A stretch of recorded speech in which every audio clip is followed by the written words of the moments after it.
முதல்ல கேப்டன் விஜயகாந்த் ஐயா அவர்கள் வந்து கட்சி தொடங்கினதே திமுகவை எதிர்த்து தான். இப்போ அந்த மாமனிதர் இல்லை. 21 வருஷம் கழிச்சு இப்போ முதலா திமுகவுடன் கூட்டணி தேமுதிக.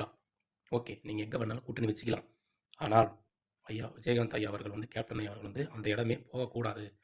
அந்த இடத்துல வந்து போகக்கூடாது. முழுக்க முழுக்க தமிழ்நாட்டு மக்களை அந்த இடத்துல நம்ம மீட்டு எடுக்கணுன்ற ஒரே ஒரு குறிக்கோளோடு தான் அவர் கட்சி தொடங்கி அது தமிழ்நாட்டு மக்களுக்காக ரொம்ப பாடுபட்டு இருந்தார். இப்போ அந்த மாமனிதர் இல்லை, சரிங்களா?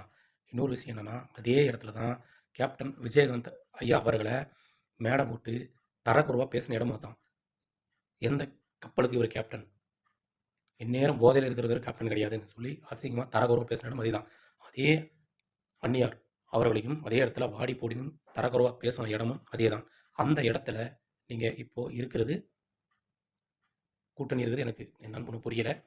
இன்னொரு விஷயம் என்னென்னா, விஜய் பிரபாகரன் அண்ணன் அவர்கள் வந்து பார்த்திங்கன்னா, கொஞ்ச நாளுக்கு முன்னாடி அண்ணன் தளபதி விஜய் அண்ணன் நீங்கள் வந்து தனித்து போட்டிடுங்க, எப்படி வேணும். ஆனால் ஒரு விஷயம் என்னென்னா, அந்த காங்கிரஸ் கட்சி இருக்கிற இடத்துக்கு மட்டும் அந்த இடத்துல போயிடாதீங்க அப்படின்னு சொல்லி ஒரு அட்வைஸாக சொல்கிறேண்ணே அப்படின்னு எங்கள் அண்ணன் விஜய் அண்ணன் கிட்ட சொன்னீங்க.